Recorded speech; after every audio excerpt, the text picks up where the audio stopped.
L-20 sena tal-Ikirix minn April fuq 1. Ix-xahar li għadda kien hemm żieda ta' aktar minn 42,000 fin-numru ta' passiġġieri li jużaw is-servizz tal-ferries mill-Kottonera u l-Belt u anke minn Taslima għall-Belt.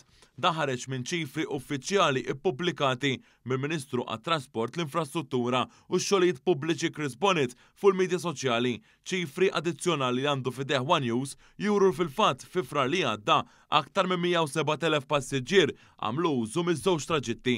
Dan meta fl-istess xahar sena ilu l-att ta' passiġġieri kien jgħod għal ftit aktar minn 65,000 passiġġier. Jirriżulta li fl-ewwel xahar sħiħ mindu is-servizz beda jingħata b'xejn lil min għandu tal-linja kard frar li għadda ra kważi 54,000 passiġġier li rikbu fuq rotta bejn il-Kottonera u l-Belt u viċiversa.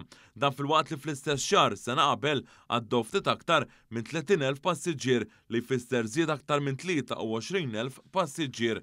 Dan filwaqt li l-passiġġieri bejn Taslima u l-Belt Valletta u viċiversa ukoll żdiedu b'aktar minn 18,000 meta mqabbel ma' sena qabel. Fi frar li għadda użaw dan it-traġitt kważi 54,000 passiġġier waqt li fl-istess xahar is-sena l-oħra kien hemm mal-35,000 passiġġier. Sa dan it-tant meta jitqabbel frar li għadda ma' xahar qabel joħroġ li ż-żieda kienet ta' iżjed minn 38,000 passiġġier.